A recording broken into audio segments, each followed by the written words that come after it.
kualitatif. Di sesi ketiga nanti baru sesi tanya jawab. Kalau sudah ada penelitiannya, nanti akan kita tindak lanjuti agar bisa langsung dilaksanakan. Dan di akhir nanti kami akan memberikan materi, bukan materi metodologinya, tetapi contoh bab 3 terkait dengan metodologi penelitian. Jadi nanti Bapak Ibu hanya mengganti nama, mengganti topiknya. Baik Bapak Ibu, saya mau bertanya dulu, Bapak Ibu semuanya, apakah sudah paham secara prinsip dan filsafat penelitian kualitatif? Kalau iya, sampaikan iya, dan mohon nanti memberikan pendapat agar kami mengetahui gradasi pemahaman terkait dengan kualitatif ini sampai di mana. Kalau belum, sampaikan belum.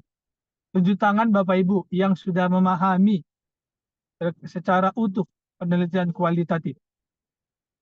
Boleh memberikan emotikonnya.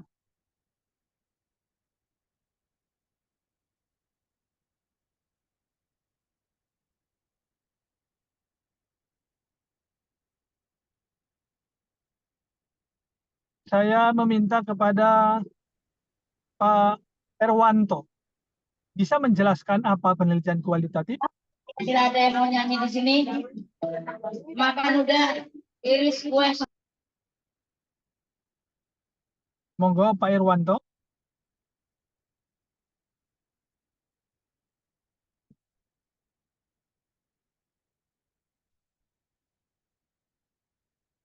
Atau Pak Peri bisa memberi pendapat penelitian kualitatif itu apa?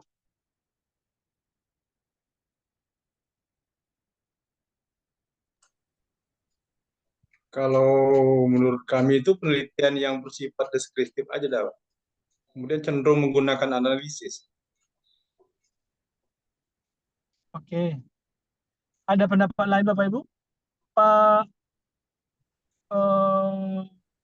Pak Beni? Ya baik Pak, Pak Albert, mungkin menurut saya sama seperti yang disampaikan Pak Peri, penelitian kualitatif ini penelitian deskriptif, dia penelitian yang menggunakan analisa Pak, dalam bersifat analisa, sedangkan kalau kuantitatif nanti mungkin melalui hitung-hitungan, begitu Pak. Baik, pendapatnya sudah tepat Bapak Ibu. Jadi mari kita bahas membangun pengetahuan konseptual dan faktual. Penelitian kualitatif ini adalah mendeliver suatu teori untuk menghukumi fenomena yang terjadi. Apakah fenomena itu benar-benar sudah benar atau fenomena itu tidak benar sesuai dengan kaidah hukum atau teori. Itulah penelitian kualitatif. Berbeda dengan penelitian kuantitatif yang menghukumi secara kuantitatif apa yang terjadi di masyarakat. Contoh, ketika di jalan raya ada macet, penelitian kualitatif berfungsi untuk menggali mengapa terjadi macet dan apa dampak dari macet. Itu penelitian kualitatif. Sedangkan penelitian kuantitatif adalah berapa motor yang terjerat dalam macet, berapa mobil yang terdampak macet, berapa orang pengendara yang terdampak macet. Itu penelitian kuantitatif. Jadi kita berawal dari pemahaman yang sangat mendasar, mendalam, dan spekulatif bahwa penelitian kualitatif itu untuk menggali ataupun mengungkap apakah suatu kejadian, apakah suatu peristiwa itu benar terjadi dan kejadian itu benar-benar sesuai dengan kaidah, hukum, dalil, konteks, kodeks, teks, dan lain sebagainya. Bapak Ibu, sampai di sini terkait dengan penelitian kualitatif sudah bisa dipahami. Contohnya makan, cara makan yang baik dan benar. Jadi teorinya yang pertama, membaca doa. Itu teorinya. Yang kedua, cuci tangan. Yang keempat, makan. Nasi, ada minum. Sayur. Sepertiga untuk nasi. Sepertiga untuk air. Sepertiga kosong. Selanjutnya, mengucapkan Alhamdulillah. Selanjutnya, cuci tangan dan lain sebagainya. Ini teorinya Bapak Ibu. Ketika Bapak Ibu berangkat ke suatu tempat, menghukumi seorang anak makan, apakah cara dia makan sesuai dengan kaidah dan teori tadi mulai dari pertama sampai akhir. Jika dia sesuai, maka tidak perlu diangkat. Cara makan dia jika sesuai dengan teori itu, maka tidak perlu diangkat. Maka tidak perlu di sana melakukan penelitian. Tapi kalau condong masyarakat di sana tidak sesuai dengan teori tadi, maka perlu diangkat. Oh, di sini biasanya orang menggunakan sendok, bukan menggunakan tangan. Kalau teorinya, makan itu harus menggunakan tangan, sesuai dengan anjuran Nabi, kalau dalam Islam. Digali, mengapa masyarakat di sini dominan tidak menggunakan tangan, tapi menggunakan sendok. Itulah penelitian kualitatif mengapa hal itu terjadi. Jadi tidak perlu diukur. Namun kita harus menggali informasi, alasan, apa yang mendasari masyarakat tersebut tidak menggunakan sendok atau tidak menggunakan tangan ketika makan. Itu analoginya terkait dengan penelitian kualitatif. Bapak Ibu, kira-kira apakah penjelasan yang singkat ini sudah bisa dipahami terkait dengan penelitian kualitatif? Siap, sudah Pak. Baik. Ada refleksi dari Pak Peri, dari Pak Syahid, Ustadz Syahid? Ya, bagaimana menyikapi misalnya begini, ada satu pola kita, misalnya ya, pola sikap moderasi beragama di sekolah misalnya, di SMA misalnya. Dari judul ini, secara kalau kita pakai penelitian kualitatif itu berarti kita melihat dari sistem sekolah itu menggunakan pola pikir atau menggunakan sikap bagaimana bermoderasi, begitu ya? Ya, penelitian kualitatif dilakukan berangkat dari sebuah pemahaman teori dan instrumen penelitian kualitatif adalah peneliti itu sendiri. Maka peneliti harus memahami topik yang diteliti. Tadi terkait dengan moderasi beragama. Maka langkah pertama yang harus dilakukan penelitian kualitatif adalah paham moderasi beragama itu seperti apa, konteksnya seperti apa, penerapannya seperti apa, berikutnya substansinya seperti apa. Nah, jadi kita memasuki sebuah sekolah untuk dicontoh praktik moderasi beragama di sekolah swasta Kota Batam. Nah, jadi kita akan menghukumi setiap sekolah, setiap yang kita lewati itu terkait dengan teori moderasi beragama itu tadi. Seperti yang saya jelaskan tadi ketika makan. Kita perhatikan anak, kita observasi anak itu. Dia baca doa enggak? Dia cuci tangan enggak? Contoh, ternyata dia tidak baca doa. Maka digali, kenapa tidak melalui wawancara? Kenapa tidak membaca doa? Oh iya, saya lupa. Oh iya, kami memang tidak diajarkan, sehingga kami tidak biasa itu. Nah, ini adalah sebuah temuan di lapangan. Nah, jadi tadi kalau terkait dengan konteks moderasi beragama itu tadi, apakah implementasi di lapangan itu sesuai dengan kaidah moderasi beragama? Kalau sesuai, ngapain? Tidak perlu dilanjutkan. Tapi kalau tidak sesuai, mengapa?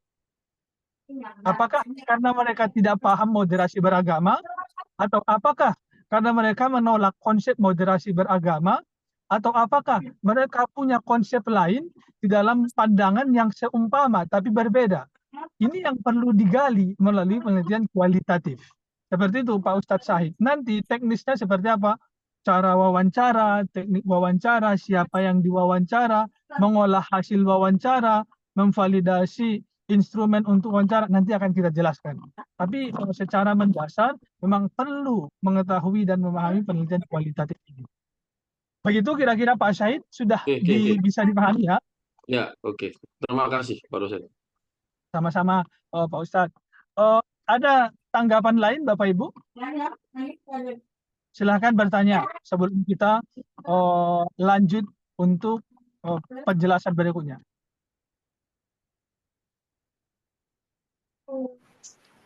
Izin Pak Albert.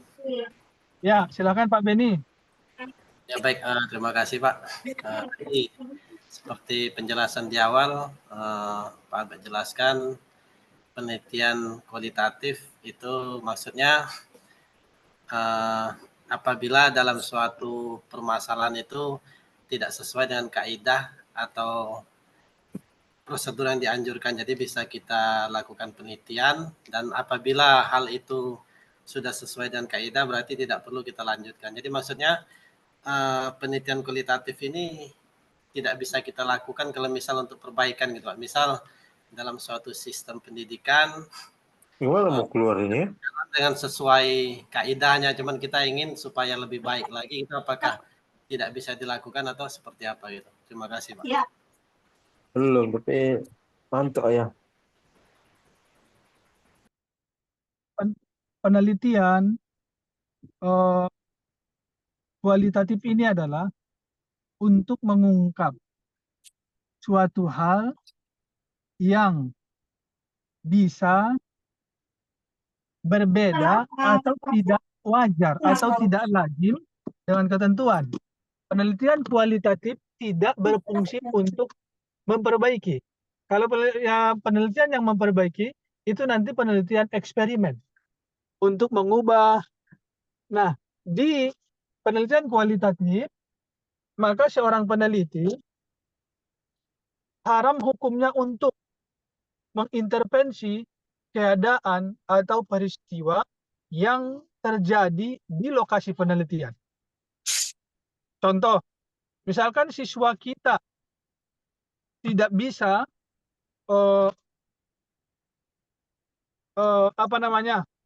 mencapai hasil belajar yang baik. Pak, Maka saya dalam penelitian kualitatif, izin keluar Pak. ya. Nah, di dalam penelitian kualitatif, Mana ya? Pak Beni hanya boleh mengungkap mengapa dia kesulitan belajar dan merekomendasikan solusinya. Bukan untuk menerapkan teori untuk memperbaiki kesalahan itu. Itu bukan penelitian kualitatif lagi. Tapi dia sudah masuk penelitian kuantitatif. Nah, begitu Pak Beni. Contoh, di sekolah Pak Beni, contohnya kesulitan siswa dalam mengoperasikan alat ini, gitu ya. Itu judul penelitiannya. Analisis kesulitan siswa dalam mengoperasikan mesin bubut, umpama. Nah, silakan dilakukan wawancara. Mengapa siswa kesulitan? Apakah faktor dari kurangnya fasilitas? Apakah faktor kurang dari kemampuan guru dalam mengajar? Apakah faktor dari motivasi? Apakah faktor dari kondisi dalam sekolah yang kurang mendorong pembelajaran? Itu yang diungkap. Meningkatkan kemampuan siswa dalam operasi mesin bubut, itu sudah penelitian eksperimen. Nah, itu sudah deliberate theory. Nah, begitu Pak Beni ya. Ya, Nah, baik. ini Ya, siapa? ya. Satu pertanyaan lagi. Kira-kira Bapak Ibu ada lagi pertanyaan? Mangga. Terkait dengan, atau boleh terkait dengan penelitian kualitatif, pemahaman dasar terkait dengan penelitian kualitatif ini.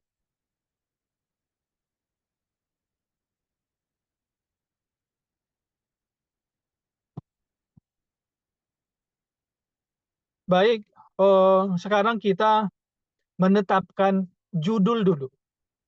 Judul, biar langsung praktek, judul penelitian kualitatif. Silakan. Apakah rekan-rekan sudah punya judul? Bagaimana cara menetapkan?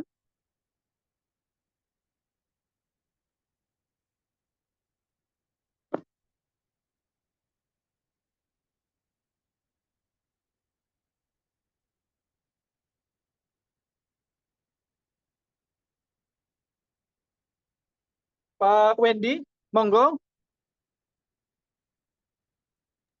Ya Pak, belum ada Pak judulnya Pak. Atau bisa ngasih contoh? Saya Biar Pak kita Farida. ketahui. Oh ya, silakan Bu Farida.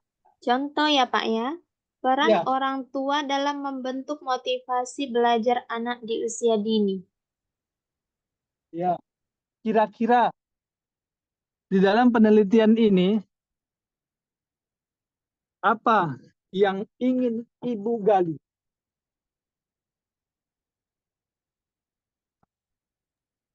Motivasi belajar Pak. Motivasi belajar. Judulnya tadi adalah peranan orang tua dalam meningkatkan motivasi. Nah, jadi tadi yang mau digali adalah motivasi. Boleh.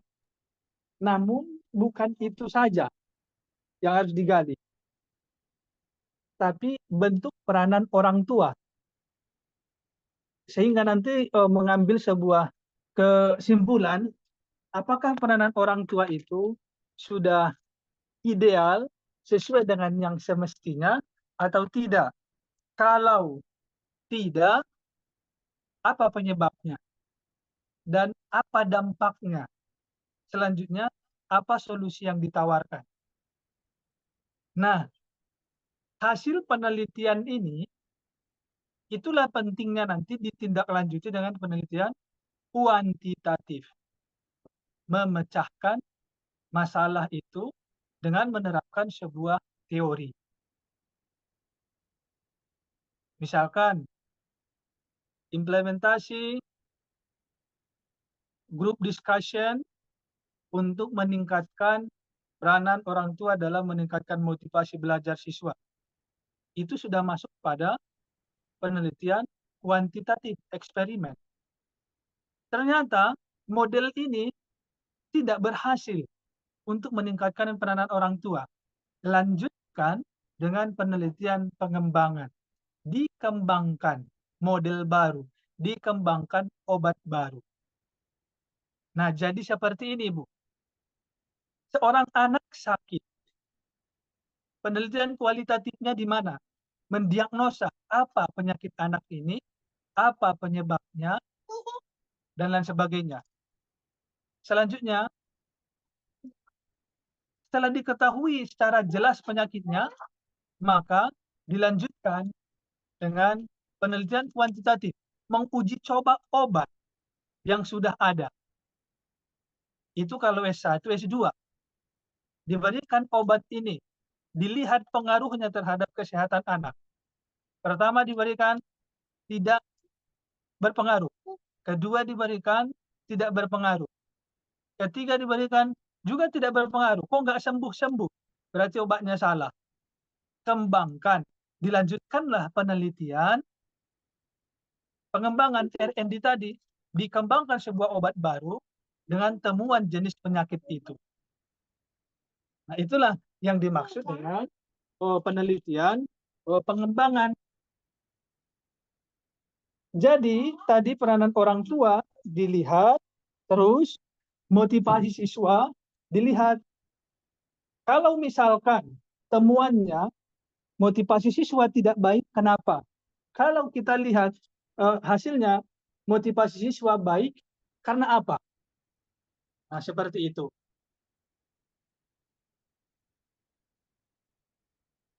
Baik, Bapak Ibu, untuk contoh judul penelitian kualitatif. Contohnya begini, Satu. Pak dosen. Oh, baik, Eh, Pak Syahid. peran pendidikan agama Islam, peran pendidikan agama Islam dalam pembentukan karakter. Fokusnya di penelitian pendidikan agama Islamnya. Itu apa masuk ke penelitian kualitatif itu? Kalau saya lihat sih Ya, kayaknya itu iya. masuk. Itu masuk Peran. penelitian kualitatif.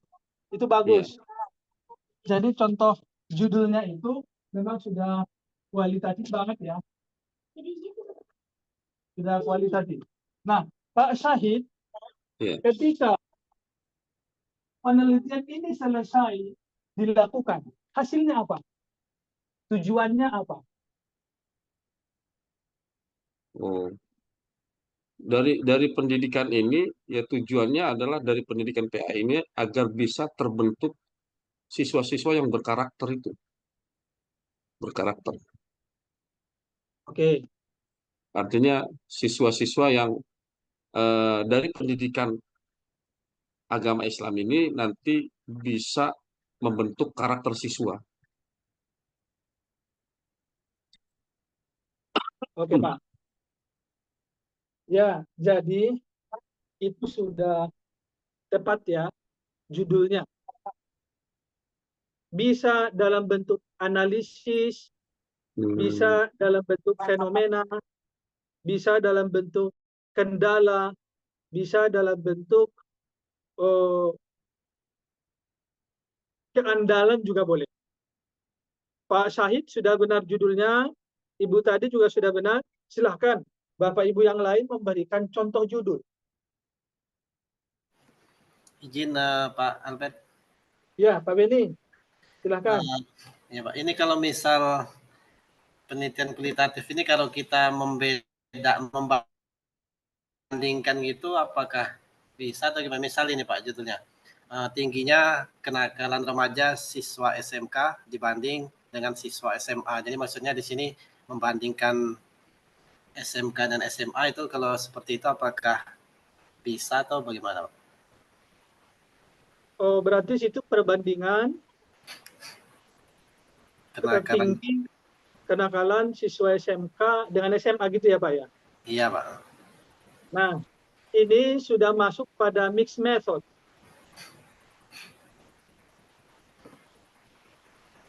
Itu sudah masuk pada mixed method, ada kualitatifnya, ada kuantitatifnya. Tapi misalkan, kalau kualitatif, analisis pengaruh atau analisis dampak kenakalan siswa SMK terhadap kenyamanan belajar di SMK Negeri 1 Papua contohnya. Nah, itu masuk pada penelitian kualitatif tadi. Seperti itu, Pak Beni. Tanya Pak dosen, apakah penelitian kualitatif ini kata-katanya itu atau hurufnya nggak boleh lebih dari 15 kan? Karena ada dosen juga bilang kalau bisa bikin judul tuh jangan sampai melebihi 15 huruf katanya. Itu gimana itu? Itu apa penelitian apa itu kalau begitu?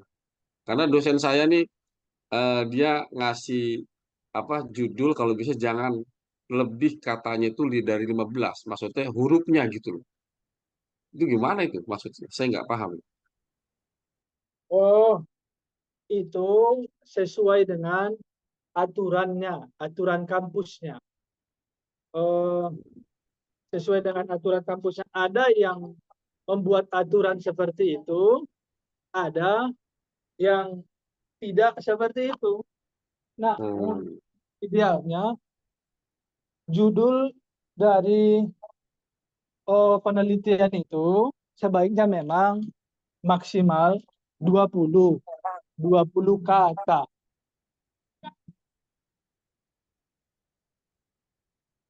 Oh, 20 kata, tapi tidak masalah lebih dari 20 kata itu. Kalau yang biasanya judul itu dibatasi kalau sudah masuk dalam ranah penulisan artikel ilmiah. Nah, jadi kalau sudah artikel ilmiah memang itu malah diwajibkan, tapi itu juga sesuai dengan peraturan dari instansi yang membuat, begitu. Jadi itu bukan menjadi aturan yang baku ya, Bapak Ibu ya. Ya. Jadi ada kebijakan ya, berarti kebijakan mungkin dari mereka gitu ya. Iya, seperti itu, Pak. Iya, oke. Thank you, terima kasih. Ya, silakan Pak Mahmud. Ya, baik, terima kasih Pak. Assalamualaikum warahmatullahi wabarakatuh. Waalaikumsalam warahmatullahi wabarakatuh. Ini saya mau tanyakan Pak, kalau misalnya kita mau meneliti terkait analisis keterkaitan suatu teori terhadap penerapan, misalnya saya buat seperti ini Pak, analisis keterkaitan teori progresivisme dengan penerapan kurikulum merdeka. Kira-kira itu maksud penelitian kualitatif atau bagaimana Pak? Coba diulangi Pak. Analisis keterkaitan teori progresivisme dengan penerapan kurikulum merdeka. Ya, itu juga masuk penelitian kualitatif ya. Ya. Masuk pada penelitian kualitatif. Karena dia kepada analisis. Kalau sudah masuk suatu penelitian diawali dengan kata analisis, maka itu sudah miliknya penelitian kualitatif. Baik Bapak Ibu, yang pertama tadi kita sudah memahami pengertian penelitian kualitatif. Sekarang kita sudah belajar membuat contoh judul penelitian kualitatif. Misalkan kalau saya buat penelitian kualitatif di bidang pendidikan. Kendala guru dalam menerapkan kurikulum Merdeka Belajar di wilayah pesisir Kota Batam. Nah, ini penelitian kualitatif. Contohnya, kesulitan satuan pendidikan dalam menerapkan pembelajaran berdiferensiasi di wilayah tertinggal Indonesia. Itu penelitian kualitatif. Jadi, tidak menggunakan kata pengaruh, implementasi, penerapan. Itu bukan kata kunci dari penelitian kualitatif. Oh, ada pertanyaan dari Pak Herman. Apakah tidak ada sesuatu yang dibagikan? Nanti untuk malam ini saya tidak membagikan PowerPoint, tapi nanti seluruh materi akan saya berikan. Mohon maaf atas atas kekurangan ketidaksiapan malam ini, karena tadi di dalam perjalanan dengan keluarga tadi ada yang pesta staf di Wakil Rektor 3 Undrika. Itu terkait dengan judulnya Bapak Ibu. Nah sekarang bagaimana mengambil data penelitian, selanjutnya bagaimana mengembangkan instrumen mengambil data penelitian, bagaimana menguji keterpakaian instrumen. Selanjutnya, bagaimana mengolah data hasil penelitian dan bagaimana cara memvalidasi keabsahan hasil data penelitian. Sehingga masuk nanti sebuah temuan. Tapi saya jelaskan dulu, tingkatan penelitian kualitatif ini ada 4, Bapak Ibu. Yang pertama, penelitian kualitatif deskriptif. Contoh, kebersihan lingkungan Kota Batam. Nah, ini mendeskripsikan seperti apa kebersihan, hanya menjelaskan apa situasi yang terjadi. Contoh lagi, keindahan lingkungan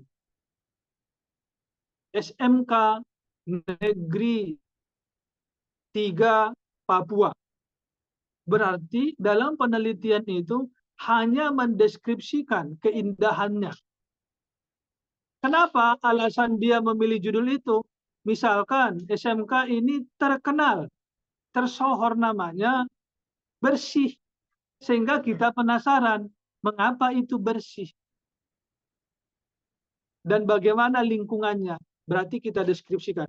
Apa yang dilakukan kepala sekolah, apa aturan yang diterapkan, apa yang dilakukan guru, seperti apa tingkat kepedulian, ketaatan guru, siswa. Berikutnya melebar lagi, apakah ada peranan orang tua, pemerintah setempat, alumni, itu dideskripsikan. Itu Bapak Ibu yang paling rendah makom atau level dari penelitian kualitatif. Yang pertama adalah penelitian kualitatif deskriptif.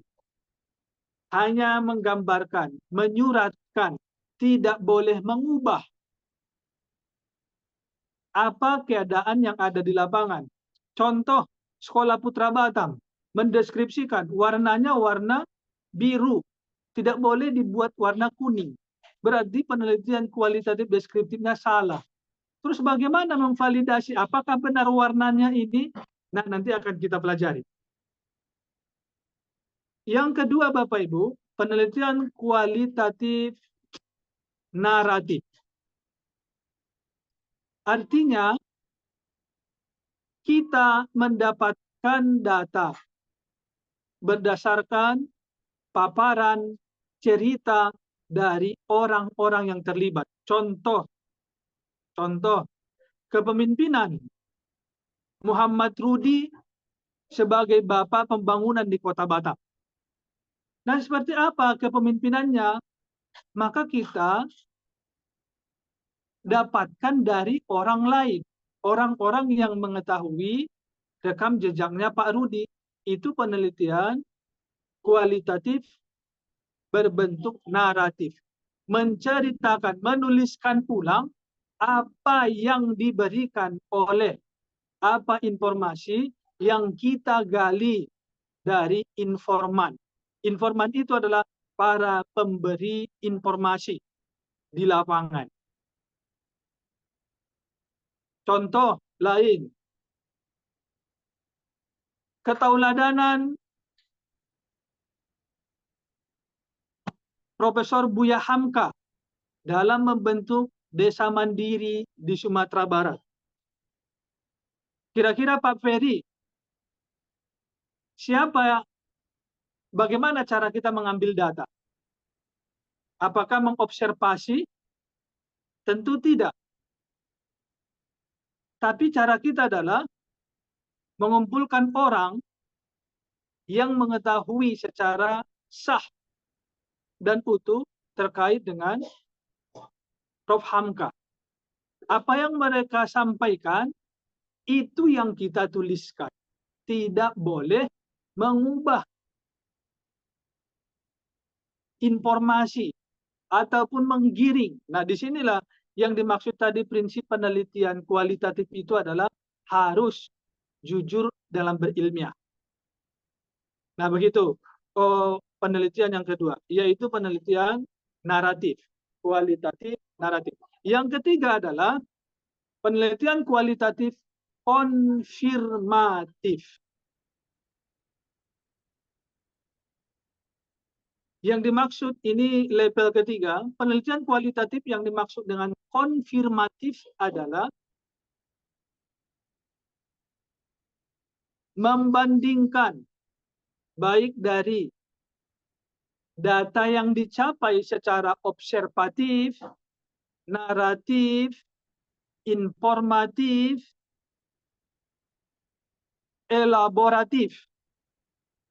Jadi tidak hanya diambil dari hasil observasi, tapi sudah ada interview. Itu tadi kalau naratif itu pas interview. Ada observasi dan dibandingkan dengan berbagai sumber. Contohnya, kalau penelitian kualitatif konfirmatif. Model kebijakan pemerintah Kota Batam untuk menanggulangi sampah di Kota Batam. Ini masuk pada model konfirmatif. Kita harus observasi bagaimana tingkat kebersihan atau pengelolaan sampah di Kota Batam. Kita tanya pemerintah, kita tanya Dinas Lingkungan Kehidupan, kita tanya masyarakat, kita interview RT RW, kita tanya para ahli akademik di bidang itu. Maka itu adalah sebuah elaboratif. Saya ulangi, kalau penelitian kualitatif deskriptif, kita hanya observasi, melihat kondisi keadaan yang sesungguhnya, dan itu kita tuliskan. Sedangkan penelitian kualitatif naratif tadi adalah melalui wawancara sampai jenuh kepada orang-orang yang diyakini bisa memberikan informasi yang kuat. Kalau elaboratif, kualitatif elaboratif adalah penelitian yang menggabungkan berbagai teknik, data untuk mendapatkan informasi.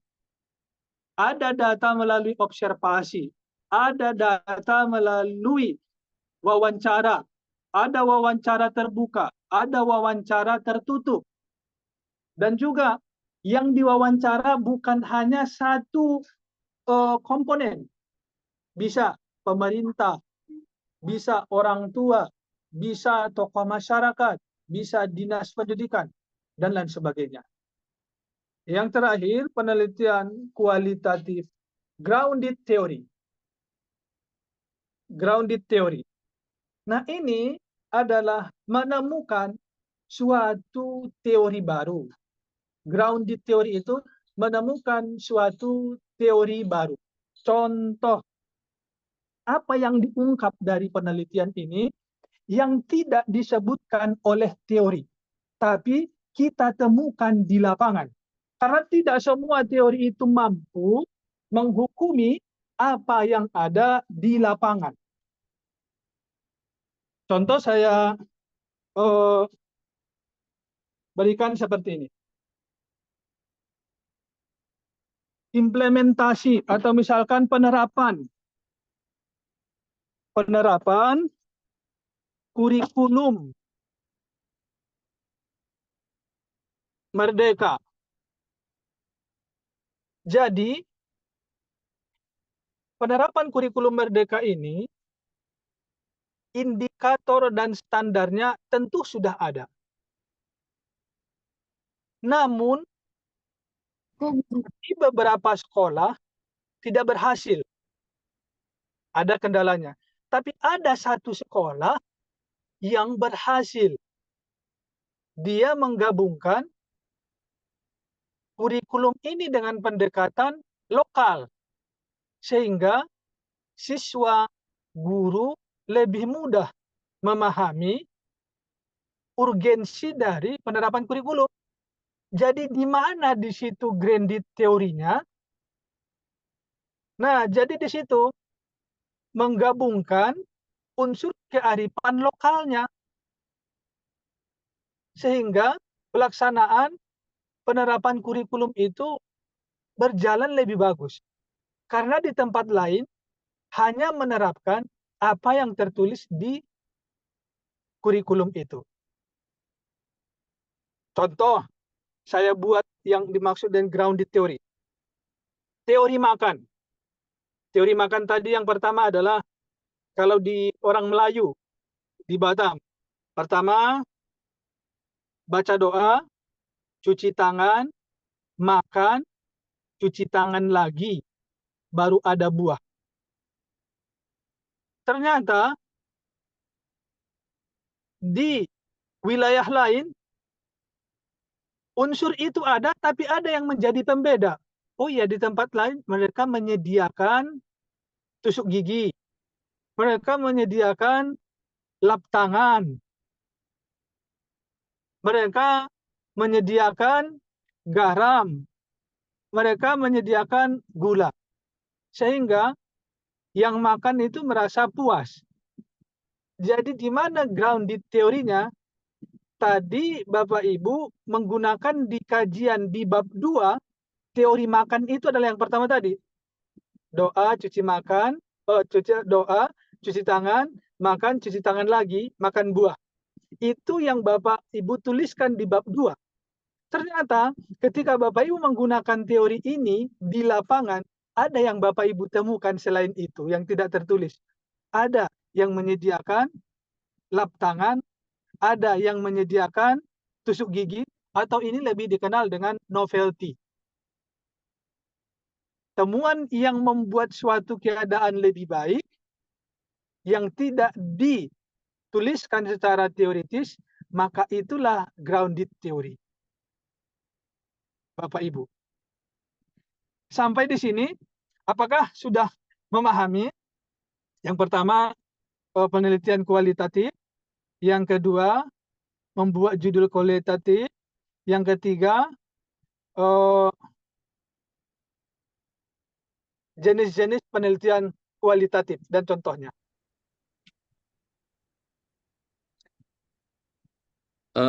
Saya bertanya Pak Ada dosen. pertanyaan? Silahkan. Ya, saya bertanya. Tadi ada beberapa model penelitian kualitatif yang sifatnya deskriptif, naratif, kemudian konfirmatif. Yang keempatnya itu tadi apa itu? Yang keempat itu? Grounded theory. Elaboratif. Elaboratif. Elaboratif. Grounded. Yang pertama adalah deskriptif. Yang kedua, naratif. Yang ketiga, konfirmatif atau elaboratif bisa. Yang terakhir adalah grounded theory. Oke, yang saya tanyakan tuh yang keempat itu dia modelnya itu model mengakumulasi semua ya. Misalnya model dari observasi, kemudian dari wawancara. Bagus. Itu Iya, di bagus sekali bagian pertanyaannya. semua itu. Ya, Apa bagus. itu? Tadi saya tidak menjelaskan itu. Bagus pertanyaannya. Apakah di grounded theory itu juga tetap menggunakan itu? Iya, menggunakan itu, Pak. Justru dia menggunakan multi. Sehingga dia semuanya. menemukan, iya, observasi, wawancara terbuka ini ada. Kita nanti akan saya jelaskan, wawancara terbuka itu adalah kita secara langsung, tanpa mengembangkan instrumen. Tapi kita secara langsung menyampaikan. Tidak terstruktur pertanyaannya kepada orang-orang yang diyakini mampu memberikan informasi yang sahih. Itu wawancara. Kalau wawancara tertutup seperti kuesioner, mengisi kuesioner itu tertutup. Nah, jadi kita boleh menggabungkan itu sehingga kita menemukan sesuatu yang baru yang tidak dituliskan dalam teori. Tapi itu tidak menjadi masalah dan tidak bertentangan dengan teori, Pak Syahid. Contoh, sholat itu kan ada tumaninahnya dari awal sampai ini. Oh iya, ternyata di Mongolia ada kebaruannya. Menggoyangkan pinggul ke kiri ke kanan. Apakah ini kebaruan? Nah, lihat dulu teori itu dibenarkan atau tidak. Kalau tidak dibenarkan oleh teori lain, maka itu masalah. Itu ya. Jadi jangan kita sampai salah nanti apa yang dimaksud dengan grounded theory itu. Kalau dalam bahasa itunya novelty-nya gitu, jangan sampai gitu. Kita membenarkan, oh ya, karena ini sebuah kebaruan. Kebaruan itu harus teruji secara defendibilitas. Ingat itu ya, teruji secara defendibilitas atau triangulasi itulah. Teruji secara validitas, konfirmabilitas.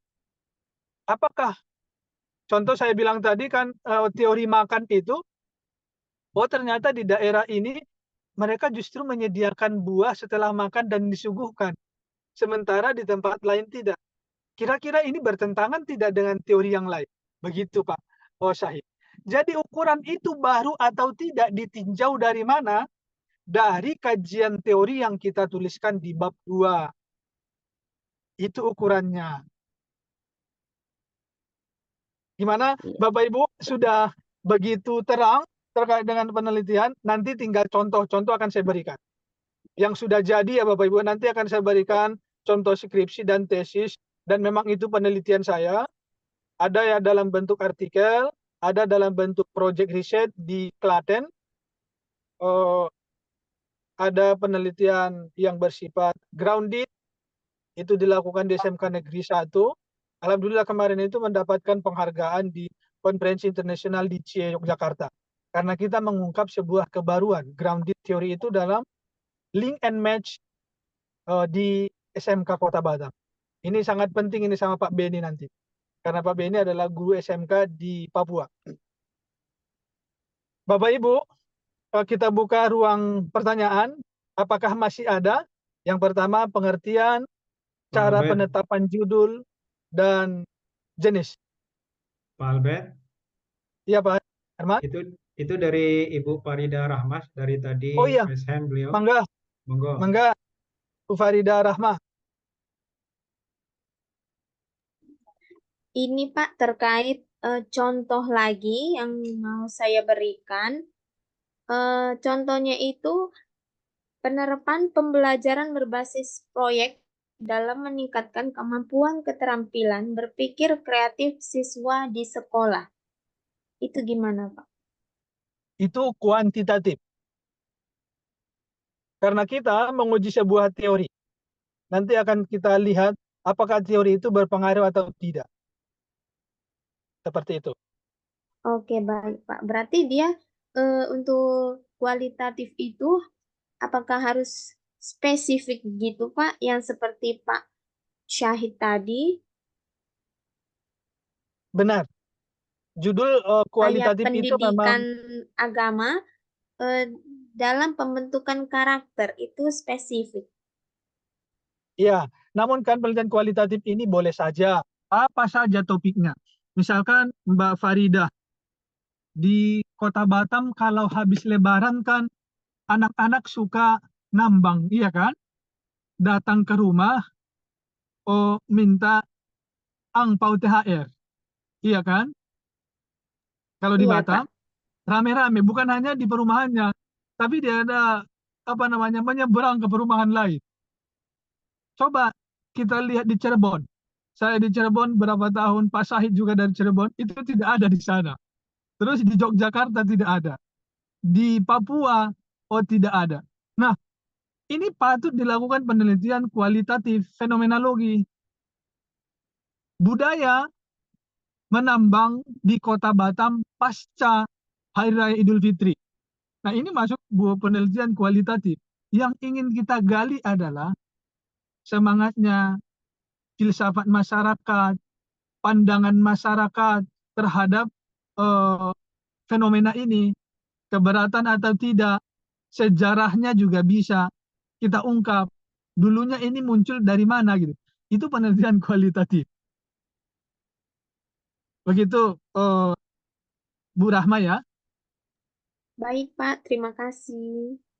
Ya, tapi kalau misalkan penerapan model pembelajaran discovery learning untuk meningkatkan kemampuan berpikir jernih siswa di Sekolah Putra Batam itu sudah kuantitatif. Baik, Baik, sekarang kita apakah sudah bisa kita lanjutkan, Bapak Ibu? Sekarang kita menentukan instrumen penelitian kualitatif. Berikutnya, partisipasi atau informan. Tidak ada istilah populasi dan sampel di dalam penelitian kualitatif. Bapak Ibu ya, ini harus diingat. Tidak ada istilah populasi sampel di penelitian kualitatif. Yang ada adalah subjek penelitian atau partisipan penelitian atau informan penelitian. Berikutnya, instrumen penelitian kualitatif. Siapa peneliti itu sendiri? Terus bagaimana memvalidasi? Kalau penelitian kuantitatif jelas ada uji validitas, reliabilitas, normalitas, homogenitas. Terus kalau penelitian kualitatif, gimana menguji penelitinya? Itulah pembimbing.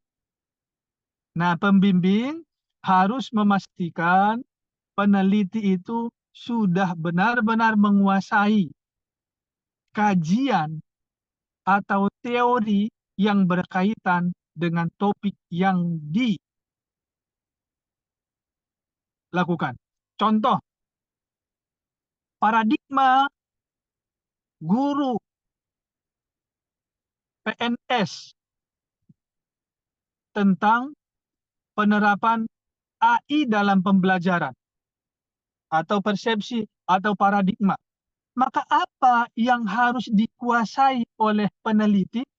Ya, terkait dengan pembelajaran, terkait dengan artificial intelligence, itu yang harus dikuasai.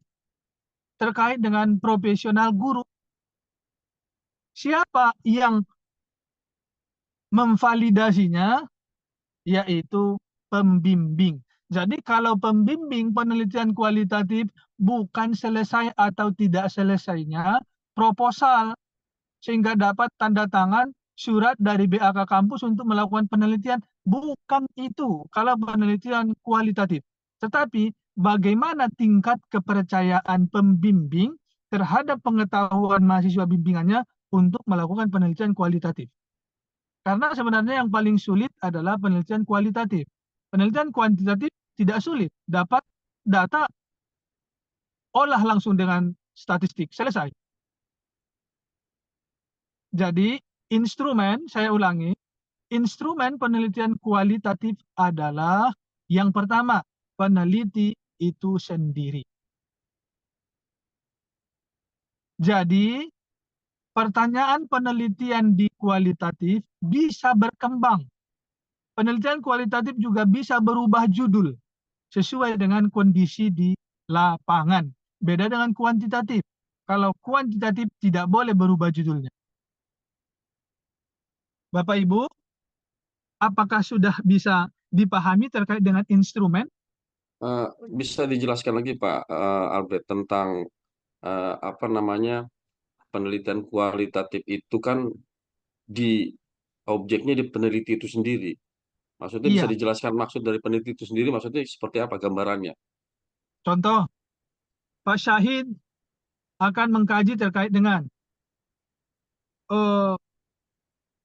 fenomena, itu kan, atau moderasi beragama tadi ya. Aktualisasi moderasi beragama dan persepsi guru-guru di Kota Batam. Nah, apa yang harus dipastikan dengan Pak Syahid sebagai key instrumen, sebagai instrumen kunci pemahaman Pak Syahid terkait dengan moderasi beragama? Apa moderasi beragama, hadis, dalil yang menjadi indikator benar atau tidaknya pemahaman penerapan moderasi beragama itu. Artinya Pak Said harus khatam, mengetahui, memahami secara utuh terkait itu. Siapa yang menguji itu? Ya, dosen itu tadi, pembimbingnya itu. Oh, berarti bisa juga ke kajian pustaka gitu ya? Bisa. Kepustakaan gitu. Oh. Ke pustakaan juga bisa, ke lapangan juga bisa. Yang menjadi intinya adalah kita boleh mengizinkan Pak Syahid untuk melakukan penelitian di lapangan ketika kita sudah yakin Pak Syahid sudah menguasai terkait dengan moderasi beragama. Oke. Ya, terima kasih. Soalnya itulah ukurannya, itulah ukuran yang pertama yang harus dipenuhi. Kalau penelitian kuantitatif, ya kita harus memvalidasi instrumen dulu. Soal itu sudah divalidasi belum? Sudah ada kisi-kisinya belum? Sudah ada RPP-nya belum? Nah itu kalau penelitian kualitatif itu dulu ada baru diizinkan penelitian. Kalau penelitian kualitatif, pastikan bahwa yang mau meneliti ini paham dengan topik yang akan diteliti. Karena instrumen kunci dari penelitian kualitatif adalah peneliti itu sendiri. Boleh nggak dibantu dengan guideline? Boleh. Panduan wawancara istilahnya. Nah, panduan wawancara. Saya buat contoh. Manajemen implementasi kurikulum merdeka di sekolah swasta. Pak Syahid. Nah, apa ilmu manajemen? Jadi ilmu manajemen itu terdiri dari ada perencanaan, pengorganisasian, pelaksanaan, pengendalian, evaluasi. Jadi yang ditanya di dalam perencanaan itu apa saja?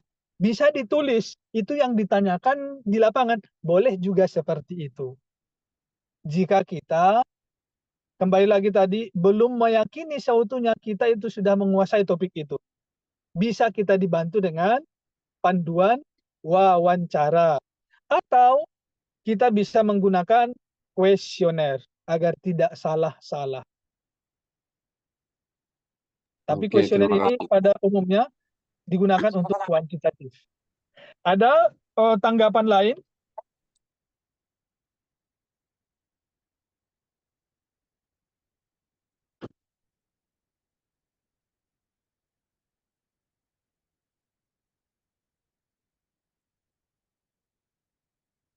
Pak Wendy, ada tanggapan lain? Belum, Pak. Pak Hamzah? Bu Cindy?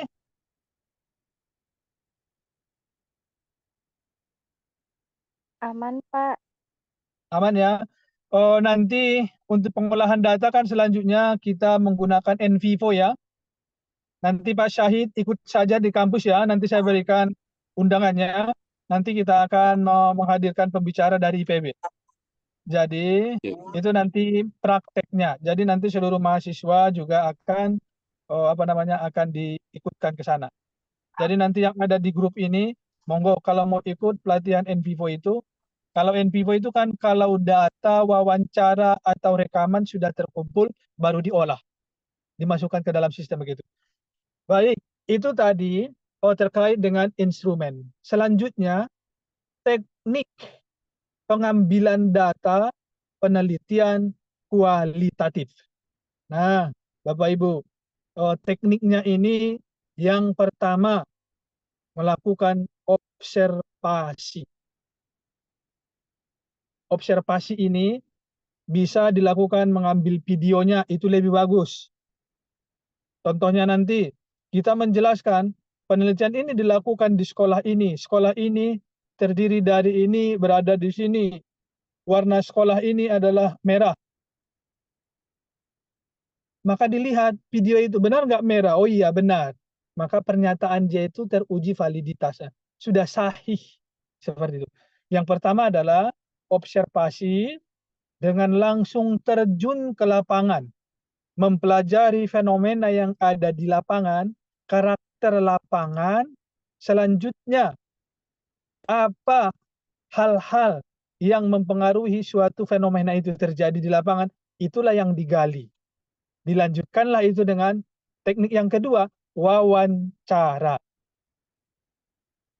Contoh, kita mau meneliti akibat amblasnya jalan menuju Nagoya. Nah, kalau kita observasikan, kita melihat di mana lokasinya, sebelah mana yang amblas, dan lain sebagainya. Bapak Ibu kira-kira tahu nggak jam berapa itu terjadi? Nggak tahu kan? Karena kita hanya mengobservasi. Untuk menggali itu lakukan wawancara orang-orang di sana. Untuk mendapatkan, oh iya, ternyata amblasnya pukul 3 lewat ini, bla bla bla bla bla. Ada nggak korbannya? Tentu kan kita tidak tahu kalau tidak wawancara. Maka langkah pertama yang dilakukan untuk pengambilan data penelitian kualitatif adalah observasi. Dilanjutkan dengan wawancara. Setelah wawancara itu dilanjutkan apa? Studi dokumentasi. Tujuannya apa? Untuk membenarkan hasil observasi kita, hasil wawancara kita dengan data-data atau dokumen-dokumen otentik. Bisa dipahami Bapak Ibu? Boleh nggak saya langsung wawancara? Sebaiknya jangan. Observasi dulu langkah pertama. Dengan melihat situasi yang ada. Tuliskan apa saja. Bila perlu, kalau tidak ingin menulis di lapangan, videokan. Agar nanti pengolahan data lebih mudah. Direkam. Boleh. Kalau direkam nanti bagaimana untuk membuat teksnya? Jangan lupa rekaman itu dilakukan tanggal berapa, jam berapa. Jadi nanti ketika kita wawancara, jalan ini amblas pukul 31 atau pukul 21 atau pukul 9 pagi. Siapa yang percaya Bapak Ibu bahwa itu pukul 9 pagi? Maka dibuatlah di situ kode wawancaranya. Harinya, Sabtu, tanggalnya, jamnya. Itu kodenya untuk menyatakan bahwa berdasarkan wawancara dari warga sekitar, boleh disebutkan namanya kalau tidak membahayakan kepada dia, pada hari ini, tanggal ini, pukul ini, terjadinya amblas itu adalah tepat pada pukul 21 lewat 17 menit. Nah, itu kan hasil penelitian kualitatif untuk mengungkapkan sebuah fakta. Maka itu harus dibuktikan. Itu tadi teknik pengambilan data di dalam penelitian kualitatif. Yang pertama, observasi. Yang kedua, wawancara, boleh terbuka, boleh tertutup. Dan yang terakhir, studi dokumentasi. Bapak Ibu, kalau masih ragu, contoh, masih ragu tadi amblas itu pukul 21, dilakukan konfirmabilitas. Artinya apa? Menanya pihak lain yang dianggap mengetahui kejadian itu. Apakah sama? Kalau ternyata tidak sama, maka digali lagi. Makanya tadi itu wawancara itu adalah ada berapa orang sih Pak yang harus diwawancara, tidak boleh ditetapkan. Saya banyak melihat penelitian kualitatif itu yang diwawancara adalah 10 orang cukup. Tidak bisa. Sampai data itu jenuh. Artinya jawaban dari yang ditanya semua sama. Maka sudah selesai wawancara, cukup.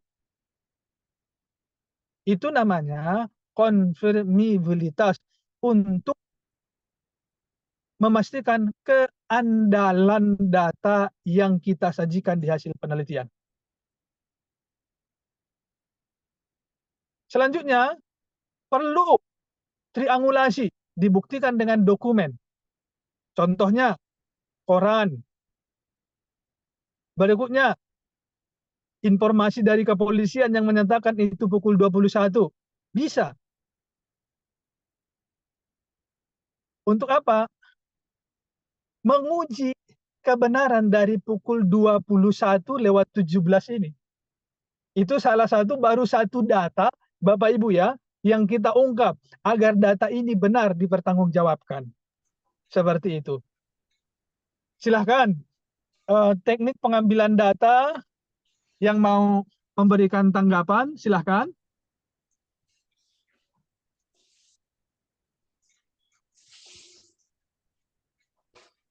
Pak Ferry? Masih aman, Pak. Lanjut, Pak. Ya. Oh, apa izin Baik. Pak? Silakan Pak Beni Ramadan. Iya Pak. Ini tadi seperti penjelasan Pak Albert, penelitian kualitatif ada 4 tingkatan gitu. Istilah kalau seandainya nanti persiapan kita untuk membuat tesis, judul tesis gitu Pak, misal kita mau mengambil penelitian jenis kualitatif itu, maksudnya dari 4 tingkatan jenis kualitatif ini, apakah bisa mungkin kita ambil yang tingkatan paling dasar yang deskriptif, kemudian yang tingkatan kedua, ketiga, keempat, apakah ada ketentuan harus yang kalau deskriptif tidak bisa kita pakai karena terlalu dasar gitu, atau harus yang grounded teori itu bagaimana Pak? Terima kasih. Bagus sekali pertanyaan Pak Beni, luar biasa.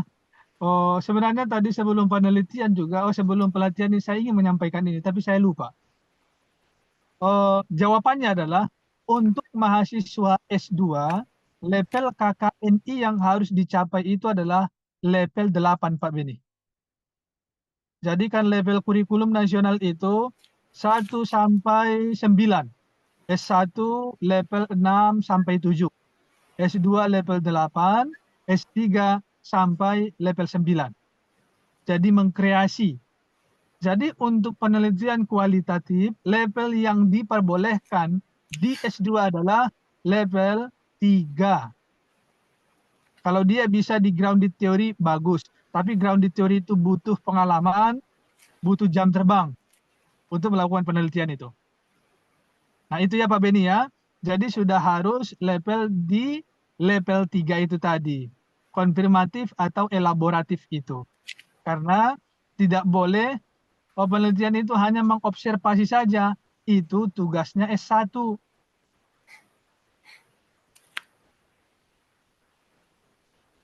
Sedangkan di S2 ini tidak boleh kualitatif saja, harus mixed method.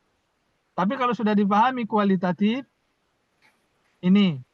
Nah tujuan saya juga mengapa ke dalam memberikan pelatihan ini, alhamdulillah tahun ini saya dapat ajuan hibah penelitian ya dari kementerian.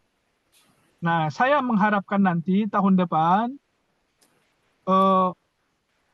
seluruh mahasiswa ada namanya hibah magister, hibah tesis Pak Beni. Itu ya, nanti setiap dosen yang eligible, yang home base-nya di manajemen pendidikan, bisa mengajukan 5 mahasiswa. Saya nanti bisa mengajukan mahasiswa 5, makanya sudah harus kita susun proposal. Nanti akan kami dampingi sampai selesai. Berikutnya, Pak Dahrul, itu juga eligible.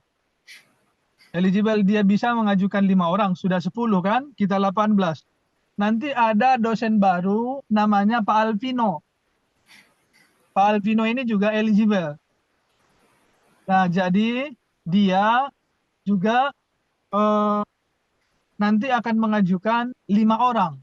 15 tinggal 3 lagi. Itu nanti mungkin bisa diajukan dengan Pak Suryo. Jadi Bapak Ibu, mohon penguasaan metodologi penelitian ini benar-benar dikuasai sehingga nanti Bapak Ibu berkesempatan mendapatkan beasiswa itu. Seperti itu. Jadi jawaban dari Pak Beni itu harus di level 3. Jelas ya Pak Beni ya? Ya baik, siap Pak. Ya. Baik Bapak Ibu, ada lagi pertanyaan sebelum kita melanjutkan ke topiknya?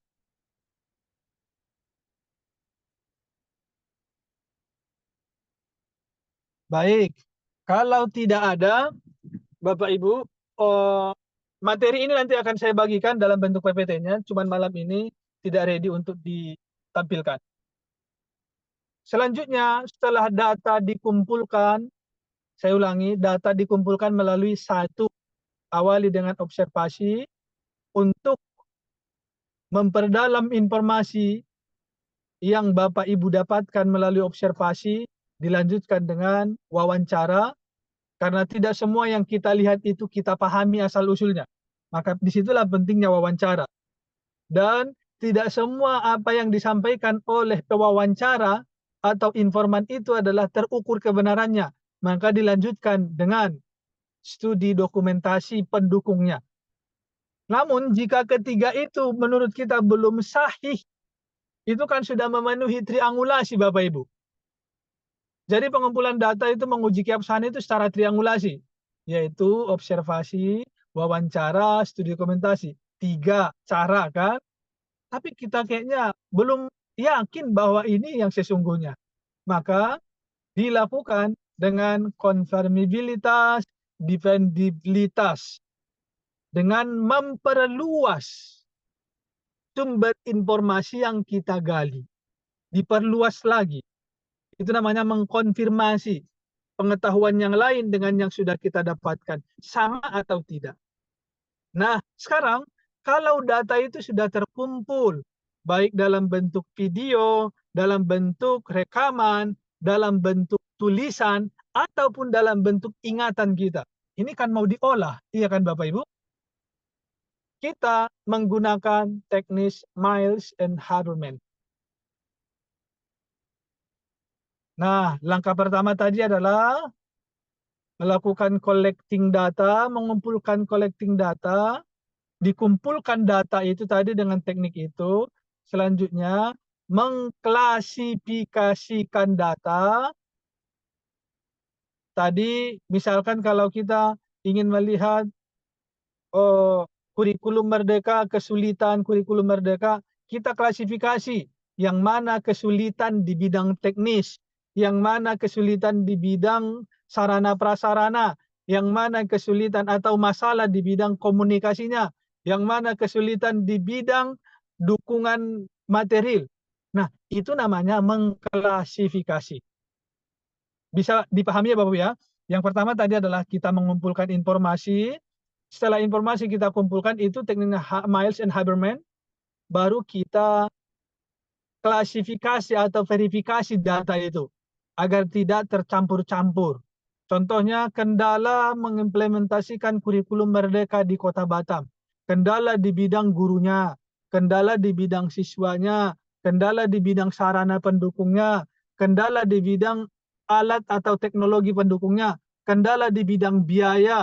Itu harus kita klasifikasi, kita beda-bedakan. Bisa dipahami Bapak Ibu ya?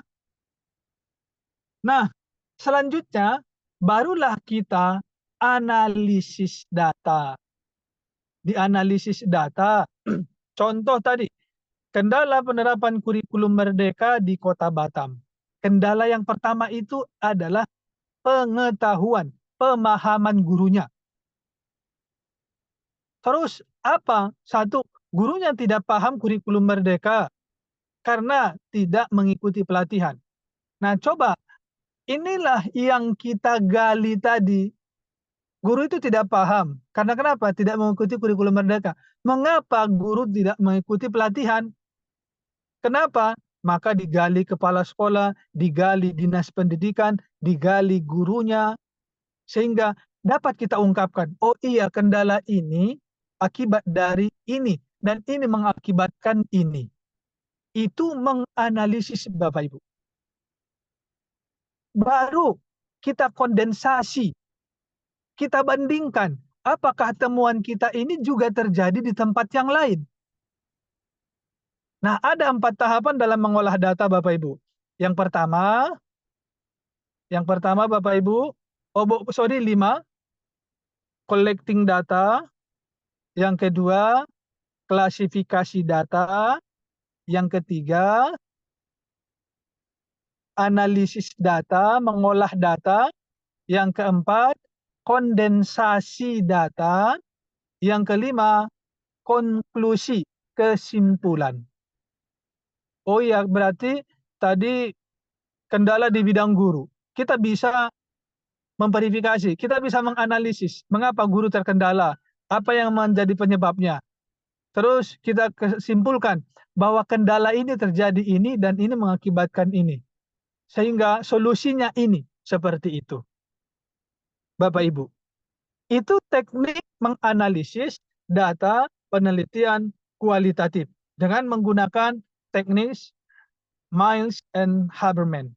Saya ulangi, teknik Miles and Haberman ini mulai dari collecting data, classification data, baru mengolah data, kondensasi data. Di sini kita membandingkan temuan kita dengan temuan yang lain. Ada kesamaan atau tidak. Dan disitulah nanti kita lihat ada kebaruan atau tidak. Baru kita buat kesimpulan. Konklusi dari temuan itu dan sudah kita cantumkan solusi atau rekomendasi menangani persoalan itu. Maka untuk penelitian lanjutan kuantitatif diujinya solusi yang kita tawarkan. Apakah itu benar gitu? Atau kita lanjutkan dengan penelitian kuantitatif. Maka itulah yang dimaksud nanti penelitian mixed method explanatory, exploratory. Baik Bapak Ibu, apakah bisa ditangkap informasi terkait dengan teknik pengolahan data? Ada diskusi?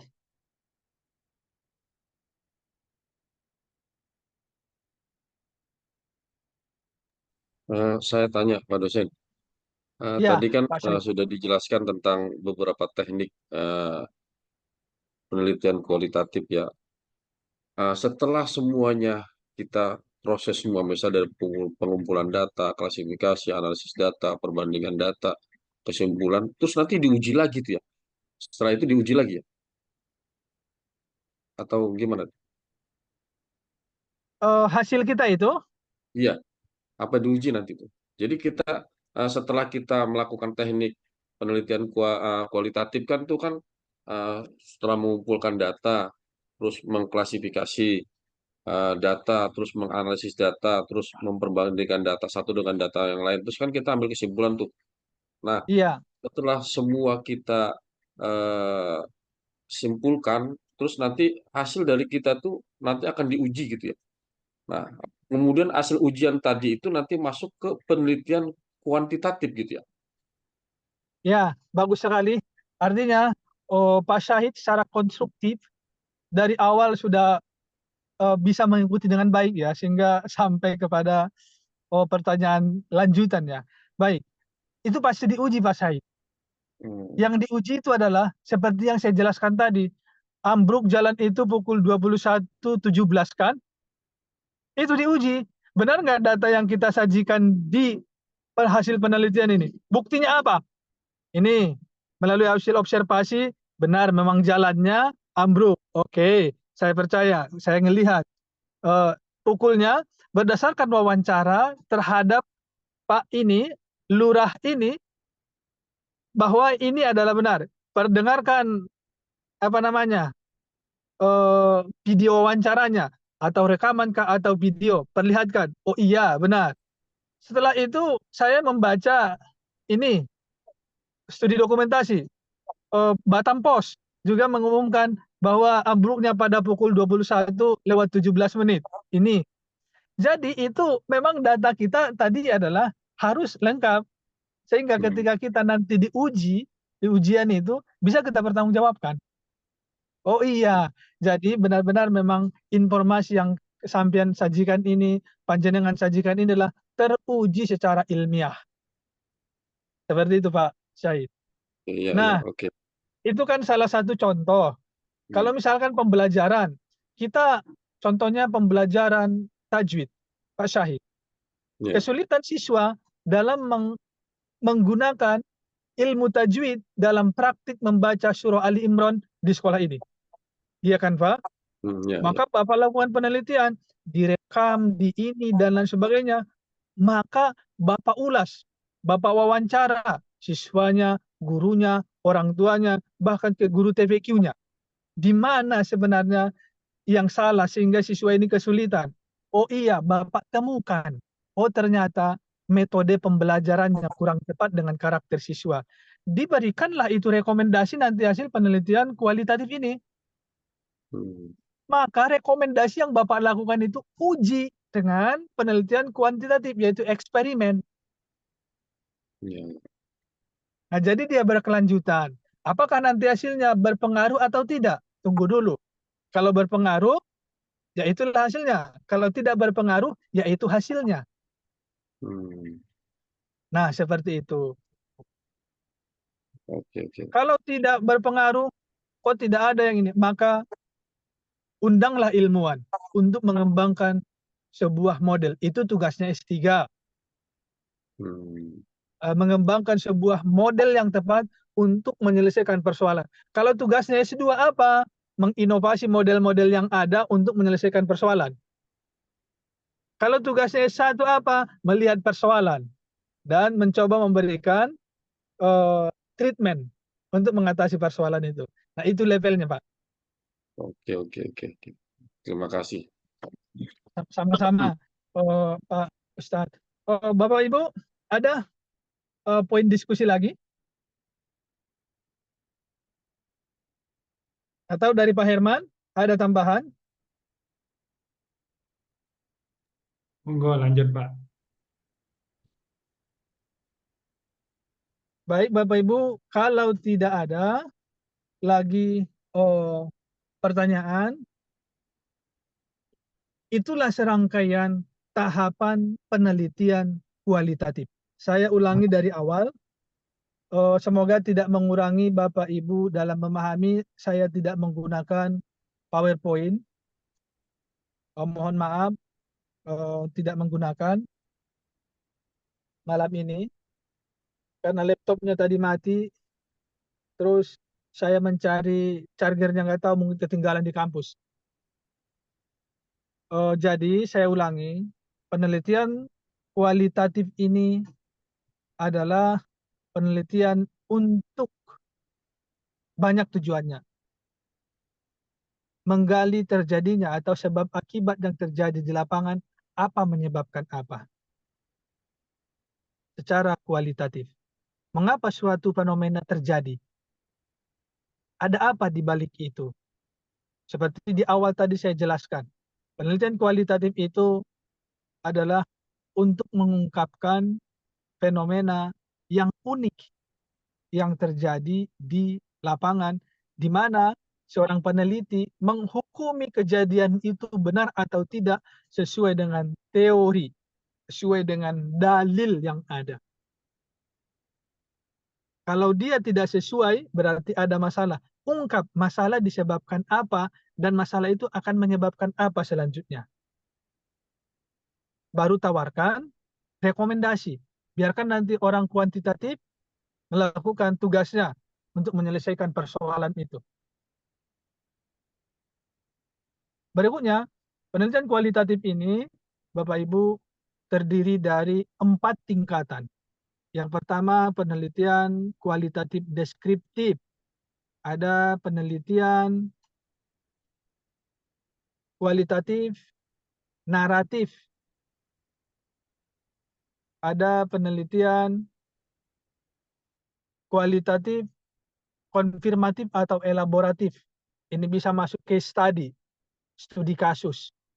Dan yang terakhir, ada penelitian kualitatif dalam bentuk grounded theory, menemukan teori baru. Kebaruan itu dilihat dari indikator teori yang kita tuliskan di bab 2. Berikutnya Bapak Ibu, penelitian kualitatif ini untuk bicara instrumen. Instrumen penelitian kualitatif adalah peneliti itu sendiri. Artinya, orang yang memilih, yang menempuh jalan ilmiah melalui penelitian kualitatif dan semoga dia ideal, fanatik dengan itu, maka dia harus benar-benar menguasai bidang itu secara mendalam, mendasar, spekulatif. Jika tidak, berarti bukan berpengetahuan. Karena dasar dari dikatakan sebuah menguasai pengetahuan konseptual, faktual, dan metakognisi haruslah memenuhi syarat secara mendalam, secara mendasar, dan secara spekulatif. Untuk membantu seorang peneliti kualitatif sebagai key instrument, maka dia membutuhkan panduan wawancara. Bisa secara tertulis, ini yang akan saya tanyakan di lapangan, agar terstruktur. Namun kalau yang sudah senior, dia tidak membutuhkan itu. Mengalir terus. Kadang-kadang dia ngopi untuk mempelajari suatu keadaan itu dengan orang-orang di sana. Kadang-kadang dia jalan-jalan saja melihat. Tapi dia membaca, menghukumi seluruh fenomena yang ada itu. Kadang dia duduk, ada orang yang melakukan pesta, dia hanya duduk saja melihat. Ternyata dia meneliti. Oh, melihat ini sesuai atau tidak begitu. Nah, itulah instrumen. Terus dalam penelitian kualitatif Bapak Ibu tidak ada istilah populasi dan sampel. Yang ada adalah subjek penelitian. Tidak ditetapkan berapa jumlahnya. Yang menjadi ketentuan adalah jika data itu sudah digulingkan atau sudah ditanya berbagai sumber, jawabannya itu saja. Artinya sudah jenuh datanya. Data itu sudah jenuh. Maka kita boleh berhenti untuk menggali informasi. Kenapa? Karena yang kita dapatkan tetap itu saja. Ukurannya sampai mana? Kalau bisa sampai 5 orang, 5 orang terakhir yang kita tanya, sudah itu saja informasi yang kita dapatkan. Maka berhentilah untuk mengumpulkan data. Selanjutnya, teknik pengambilan data itu tadi Bapak Ibu, awali dengan observasi. Jangan studi dokumentasi dulu. Lakukan dulu observasi. Observasi Bapak Ibu hanya membentuk pengetahuan umum terhadap fenomena yang terjadi di lapangan. Bapak Ibu belum bisa masuk mengapa fenomena itu terjadi. Agar Bapak Ibu bisa masuk memahami secara utuh mengapa suatu fenomena terjadi, lakukan dengan langkah kedua, yaitu wawancara. Untuk menguji keabsahan, kebenaran data yang dilakukan, yang didapatkan melalui observasi dan wawancara, lakukan studi dokumentasi. Selanjutnya, untuk terus meningkatkan keabsahan data ini sampai orang percaya, lakukan langkah konfirmabilitas, dependibilitas. Konfirmabilitas itu adalah satu, memperluas orang atau sumber informasi. Dependibilitas adalah memperluas temuan-temuan orang. Agar kita bisa mengetahui secara utuh. Selanjutnya, ketika data sudah terkumpul, maka data ini diolah dengan menggunakan teorinya Miles and Habermas. Nah, langkah pertama adalah mengumpulkan data, sudah dilakukan tadi. Yang kedua, mengklasifikasi data, mengelompokkan data agar tidak tercampur-campur. Contohnya tadi adalah permasalahan implementasi kurikulum Merdeka di Kota Batam. Yang siapa saja komponen, kepala sekolah, guru, siswa, orang tua, pemerintah, sarana, prasarana, sumber daya. Digali semua masalah di bidang itu. Maka kelompokkan, khusus masalah kepala sekolah, apa, di mananya masalah dari kepala sekolah. Khusus dari guru, kelompokkan, tuliskan, ini masalah. Itu langkah kedua. Yang selanjutnya, itu diolah. Diolah itu apa? Contoh kepala sekolah tidak membuat sebuah kebijakan terkait dengan implementasi dan pelatihan guru. Gali kepada kepala sekolah, kenapa dia tidak membuat kebijakan? Ada apa? Terus kalau kebijakan itu tidak ada, bagaimana? Nah, lihatlah, hubungkanlah teori lagi. Tanpa sebuah kebijakan, maka tidak akan berjalan suatu peraturan dan ketertiban, disiplin dan sebagainya. Ini berdasarkan pendapat sini. Seperti itu. Itu nanti namanya adalah kondensasi. Membandingkan dengan temuan lain, membenarkan temuan kita dengan yang lain yang sudah, dan kita menampilkan perbedaan temuan kita dengan yang lain. Dan yang terakhir itu adalah konklusi, kesimpulan. Nah, seperti itu. Baik Bapak Ibu, waktu kita sudah di penghujung waktu. Demikian kiranya terkait dengan penelitian kualitatif. Besok akan saya kirim contohnya, baik dalam bentuk artikel, baik dalam bentuk research project. Akan saya kirim nanti. Utuh dari bab 1 sampai ke bab 5. Agar Bapak Ibu bisa melihat alurnya.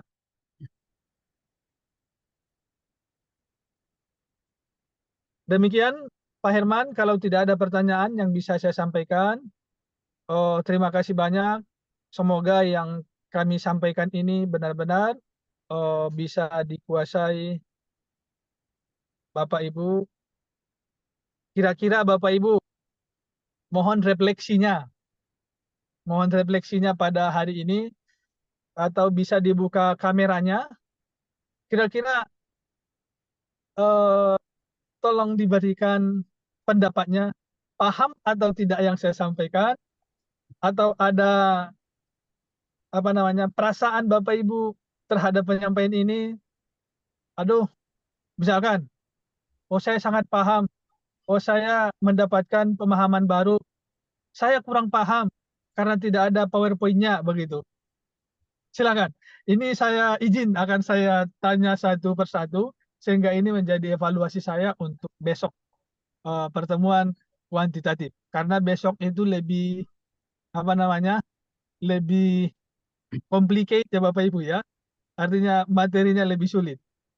Monggo, kita mulai dari Bapak Irsadul Hadi. Silakan diberikan refleksinya Bapak. Ya Pak, terima kasih atas waktunya. Setelah mendengar dari apa yang Bapak sampaikan itu ya sebagian bisa dipahami dan juga sebagian belum bisa Pak. Karena kita maklum dari pemula Pak. Jadi baru menjalani ini. Jadi mohon bimbingannya terus dan insya Allah ya, Pak, kita masih mempelajari Pak sedikit demi sedikit. Terima kasih Pak. Iya Pak. Ya mungkin tadi sebagian dipahami, sebagian tidak dipahami. Mungkin karena tidak ada PPT-nya juga ya Pak ya. Ya mungkin diantaranya itulah Pak. Iya. Tapi yang jelas Pak, kita kan pemula itu Pak, jadi baru mengerti. Iya. Nanti kalau kita insya Allah ketika kita sudah memberikan contohnya, oh iya. Jadi nanti Bapak Ibu kalau yang mau melakukan penelitian di bab 3 ya, Bapak Ibu yang perlu hanya mengganti lokasi penelitian, tinggal mengikuti aja. Silakan Pak Ustadz guru kita Pak Syahid untuk memberikan refleksi. Iya, pertama saya alhamdulillah ada gambaran-gambaran tentang penelitian kualitatif itu sampai dengan tekniknya, kemudian juga sampai dengan bentuk-bentuk ya daripada penelitian kualitatifnya. Mungkin untuk lebih jelasnya, lebih enaknya memang dikasih PPT, terus juga nanti ada contoh-contohnya, biar lebih biar lebih mengena gitu. Karena ini masih ini. Oke, itu saja. Besok kita pakai waktu 15 menit ya Pak ya untuk menampilkan contohnya ya. Iya. Oke, monggo Pak Wendy. Alhamdulillah, bagi saya ini refreshing, sesuatu hal yang baru. Tentu apapun yang baru disimak tidak semuanya bisa dipahami langsung begitu ya, butuh proses untuk memahaminya. Dan insya Allah bagi saya sangat mencerahkan gitu Pak. Terima kasih Pak. Baik Pak Wendy. Bu Alfi Hajar. Iya Pak. Alhamdulillah Kalau saya sebagai pemula ini sedikit ada gambaran, Pak. Cuma karena belum praktek, jadi belum tahu nanti mau gimana ke depannya gitu. Mudah-mudahan bisa lah. Oke, ya besok ya Bapak Ibu ya. Benar-benar besok di awal kita apa namanya? Kita langsung tunjukkan hasilnya ya Bapak Ibu. Kalau memang praktek memang kita belum bisa karena kan Bapak Ibu belum punya data. Kalau sudah ada datanya, baru kita bisa praktek ya. Oke, siap. Ya, kita lanjut ke Pak Mahmud. Monggo Pak Mahmud. Baik, terima kasih Pak. Pertama saya alhamdulillah sekali ini kita mendapatkan pencerahan ilmu baru terkait penelitian kualitatif. Bapak sudah menjelaskan dengan sangat runtut dan terstruktur. Saya kira sama dengan teman-teman yang lain. Saya kira ketika ada tampilan PPT-nya itu akan lebih membantu kita untuk lebih memahami lagi dengan baik, Pak. Baik, Pak Mahmud. Kita lanjut pandangan dari Pak Ferry Yudianto. Baik, Pak. Assalamualaikum warahmatullahi wabarakatuh. Waalaikumsalam warahmatullahi wabarakatuh. Kalau saya, alhamdulillah bisa update kembali, Pak ya, tentang penelitian kualitatif.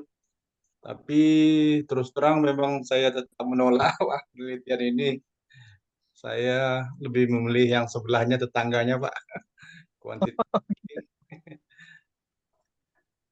Tapi memang banyak yang baru ya, yang saya dapat lagi di malam ini, Pak. Sampai ke tekniknya tadi memang banyak yang baru.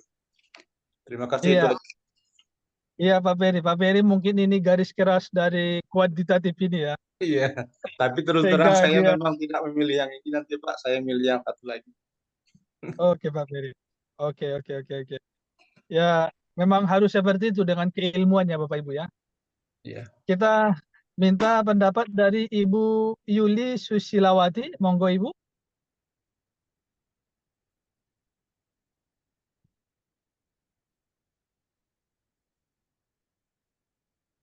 Suaranya mohon tidak izin. masuk, Ibu. Iya. Suaranya.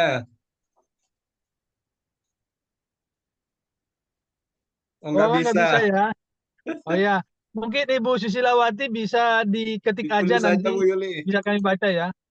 Kita lanjut sama Itu sepertinya Mbak sudah Farida. ada Pak Albert. Bu Yuli Susilawati sudah ada nih. Boleh dengan pengertiannya juga Pak. Maaf saya sedang di jalan. Nah itu mungkin poinnya boleh dengan pengertiannya juga Pak. Terkait pengertian mungkin ada beberapa diksi yang Pak Albert tadi jelaskan. Kurang bisa ditangkap dengan jelas gitu mungkin ya maksudnya Bu Yuli. Oke. Baik, Mbak Susi, Mbak Yuli, insya Allah besok saya kirim ya PPT-nya ya. Lanjut Mbak Farida. Baik Pak, alhamdulillah dengan tadi Bapak memberi kesempatan untuk bertanya, terus Bapak memberi pengarahan. Ini akan menjadi penambahan ilmu bagi kita semua. Bapak menjelaskan dengan runtun, ya mungkin kekurangannya ya satu di PPT saja Pak. Oke. Baik. Terima kasih Mbak Farida. Ketika besok Bapak Ibu melihat PPT langsung paham itu. Karena sudah dibangun dengan pemahaman yang konstruktif ya. Kita lanjutkan sama Ibu Cindy Wahyuni, monggo.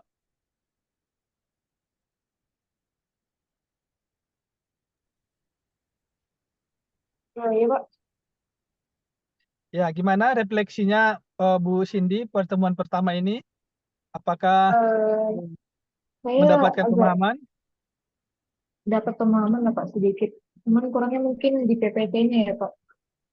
Oke. Jadi paham sedikit aja. Iya, di PPT-nya ya, sama dengan di Iya, atas ya di PPT. Pak Beni? Ya Pak, alhamdulillah terima kasih lagi buat Pak Albert atas materi yang telah disampaikan. Jadi dengan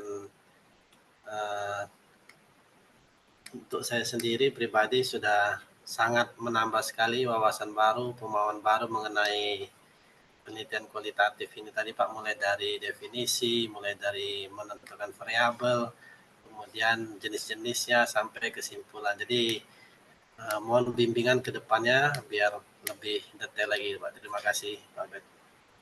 Ya, Pak Beni. Memang tujuan dari penelitian kualitatif ini Bapak Ibu agar kita bisa menyusun bab 1 ya, latar belakang. Itu tujuannya ini. Jadi memang untuk mendapatkan data empiris atau data research finding sebelumnya memang harus dilakukan penelitian kualitatif. Meskipun nanti penelitiannya itu adalah penelitian kuantitatif, tetap di latar belakang itu untuk menyatakan persoalan apa yang akan diteliti, diselesaikan, harus dilakukan melalui prosedur penelitian kualitatif. Agar apa yang kita tuliskan di sana nanti teruji kebenarannya. Oke, Pak Beni, terima kasih.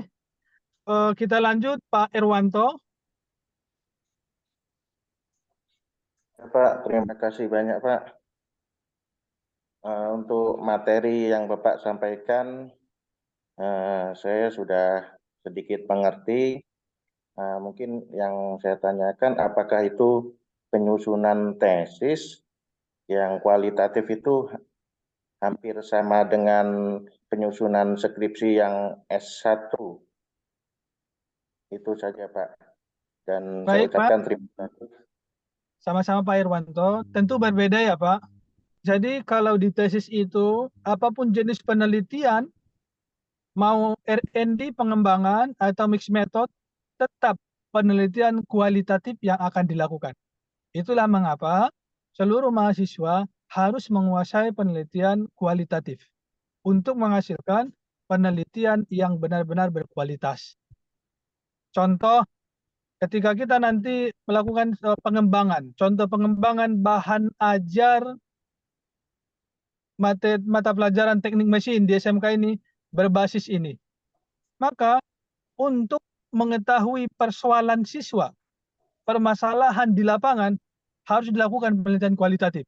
Wawancara, observasi, studi dokumentasi untuk menetapkan apa masalah dalam penelitian. Jadi penelitian kualitatif ini bukan semata-mata satu metode yang tunggal kita gunakan di bab 3, tetapi dia adalah membantu dalam pengumpulan data-data empirik di lapangan. Seperti itu ya Pak Irwanto ya. Artinya kita mengubah pola pemahaman yang selama ini, kalau penelitian kualitatif ya terpisah dengan kuantitatif, tidak demikian. Karena memang di Indonesia ahli metodologi penelitian adalah Profesor Sugiono. Ketepatan saya adalah mahasiswa bimbingan beliau di UNY dan sering menggantikan kelasnya ngajar metodologi penelitian. Dan saya memang benar-benar belajar dari beliau terkait dengan metodologi penelitian. Mungkin kita pasti tahu Sugiono, Suharsimi. Nah, beliau adalah dosen pembimbing saya. Satu aja. Ya, sekarang kita Mbak Bu Dinar, monggo.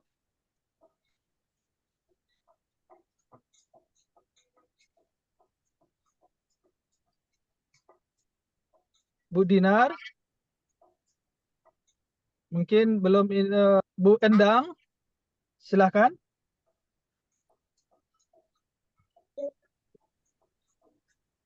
Baik Pak, alhamdulillah untuk pertemuan pertama ini sedikit mengerti karena saya kan juga pemula Pak, jadi sedikit ada gambaran dan pencerahan untuk kedepannya dalam membuat penelitian seperti itu. Mohon bimbingannya untuk kedepannya lebih baik lagi. Siap Bu Endang, siap. Nanti kalau walaupun sudah selesai kegiatan ini, tetap masih boleh terhubung dengan kami untuk konsultasi.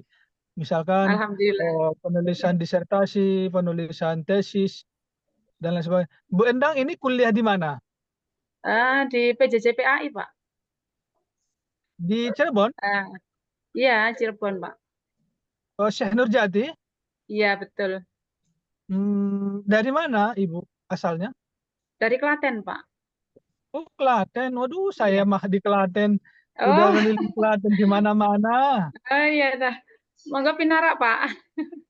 Iya, di Klaten, di apa namanya, sampai ke Surateleng ya, di itu, Mana di itu, gunung Pak? apa namanya, Bayu,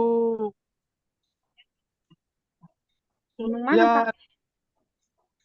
yang itu sekolah-sekolah yang ada di pegunungan, gunung apa Oh, namanya? Malang. ke Malang Enggak, ya? Malang kan? Oh, bukan di kabupaten ini kabupaten Bayu apa namanya? Banyuwangi ya, Oh, bukan Klaten, Banyumas, Jawa. Oh, Banyumas. bukan. Banyumas bukan Klaten, Pak. Bukan. Iya, Yang dekat Jogja itu loh, Pak, yang Klaten sebelum iya Jogja. tahu. Halo. Mbak Putri Indarti itu rekan saya di sana dari kementerian juga beliau. Ya, Pak. Iya. Oh, terima kasih Bu Endang. Ya, Pak, sama-sama, Pak. Siapa lagi yang belum? Pak Yaus, Yafdas, gimana?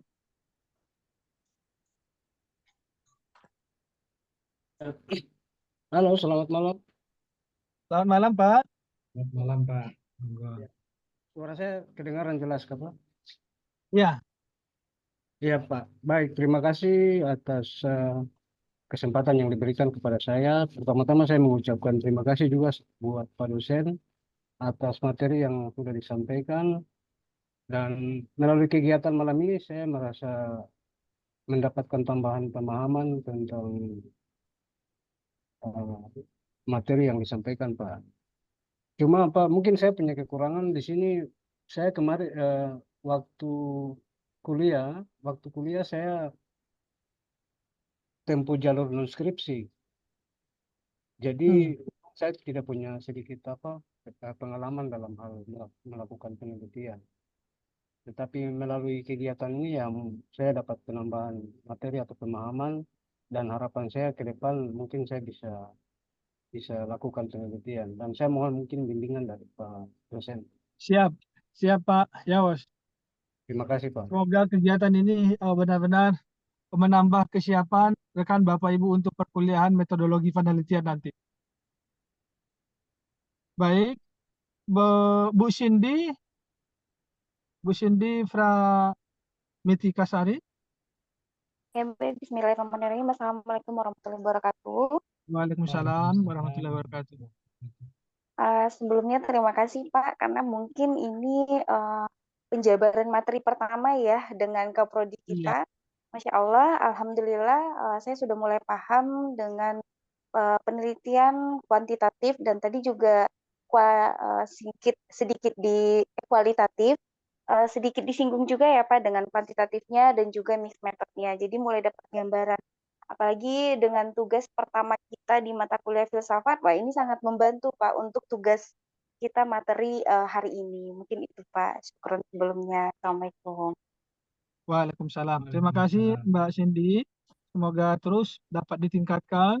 Saya berharap semua mahasiswa nanti bisa mengikuti ajuan beasiswa hibah magister penelitian anggaran tahun depan. Insya Allah kita harus mempersiapkan. Maka dasarnya adalah penguasaan metodologi penelitian. Sebenarnya tidak sulit. Kalau sudah paham ini, sudah ada masalah di lapangan, tinggal gaskan saja proposalnya, jadi tinggal submit saja. Kalau untuk tahun ini sudah, nanti mahasiswa juga bisa menguji mengajukan itu setelah lebih dari 1 semester. Semester 2, semester 3 berarti sudah bisa mengajukan. Kita komitmen sangat berharap semuanya mahasiswa yang di pasca bisa mendapatkan kesempatan untuk beasiswa itu. Sayang uangnya itu dikembalikan ke negara. Lumayan Bapak Ibu, 40 juta yang magister, yang doktor itu 60 juta. Nah, itu harus kita perjuangkan sehingga nanti Bapak Ibu mendapatkan pendanaan untuk melakukan tugas akhir. Apakah dalam bentuk artikel atau apakah dalam bentuk tesis. Seperti itu Bapak Ibu. Jadi ini kesempatan untuk mengasah sehingga nanti di akhir kita sudah mendapatkan arah penelitian Bapak Ibu dan langsung digaskan. Karena ini tidak harus diajukan ke direktur ke kampus. Yang penting ada judul yang mau dikembangkan setelah paham ini. Tapi kalau yang untuk BIMA, beasiswa ini semua harus pengembangan. Pengembangan, semua jenis penelitian harus dikuasai. Kualitatif dan kuantitatif harus benar-benar dikuasai. Karena kedua jenis ini bagian dari pengembangan itu. Insya Allah nanti kami akan mendukung, akan membimbing sepenuh hati agar Bapak Ibu mendapatkan itu, dan tentu ini juga menjadi pengaruh kepada kampus, reputasi dari kampus. Alhamdulillah kemarin seperti yang saya bilang tadi, saya sudah lolos di kementerian mendapatkan penelitian, dana penelitian 100, baru sekitar 100-an juta. Harapan saya mahasiswa semuanya nanti bisa dengan bimbingan kita. Masih ada lagi yang belum? Oh ya, masih ada ya. Satu lagi Mbak Aisyah. Bu Aisyah.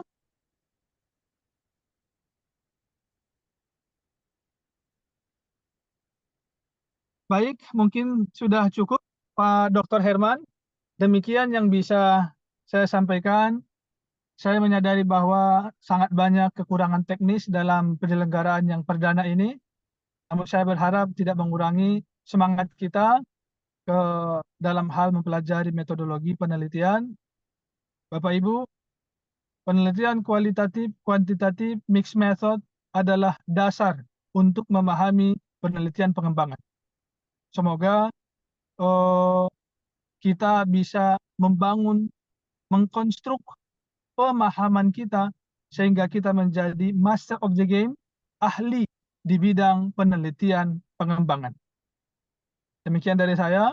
Assalamualaikum warahmatullahi wabarakatuh. Selamat malam dan terima kasih. Kami Waalaikumsalam. kembalikan kepada Dr. Herman. Oke, terima kasih Pak Dr. Albert. Mungkin tidak perlu saya berikan kesimpulan ya Bapak Ibu Mas Mbak, karena nanti ini kebetulan memang bukan bidang saya, jadi takut keliru nanti kalau memberikan kesimpulan. Di akhir sesi juga Pak Dr. Albert tadi sudah memberikan ringkasannya. Nah, mungkin nanti biar lebih clear gitu ya Pak Dr. Albert, materinya mungkin bisa diberikan untuk materi PowerPoint-nya Pak Dr. Albert. Kemudian nanti link link Google Drive akan kami berikan di grup ya Bapak Ibu Mas Mbak. Nah, mungkin nanti semua materi, semua recordnya akan melalui link Google Drive di situ.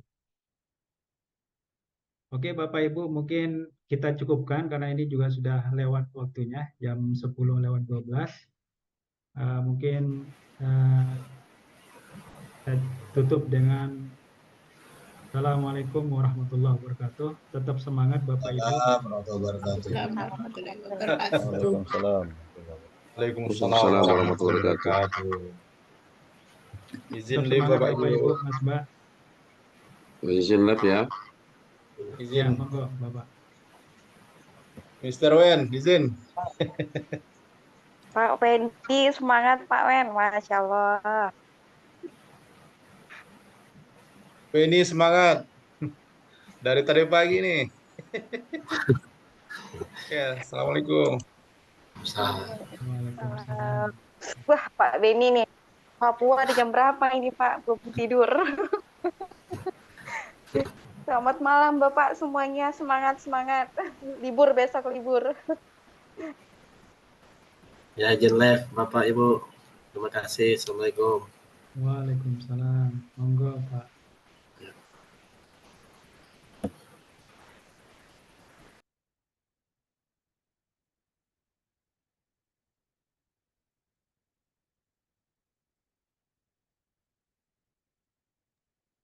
Aduh, sorry ya Pak Herman ya, this is a trouble. Saya nggak tahu di mana charger laptop saya. Apa mungkin tinggal di pasca sarjana kali? Ya Allah. Terus untuk sesi pertemuan kedua besok malam kan tentu masih di kampus mungkin chargernya. Gimana tuh Pak? Iya, saya besok ke kampus aja lah. Oh begitu. Iya. Sebenarnya materinya udah disiapin ya Pak ya? Jauh HS itu semuanya kan sudah ada, bahkan materi seluruh PPT-nya Prof. Sugiono kan sama saya juga, Pak.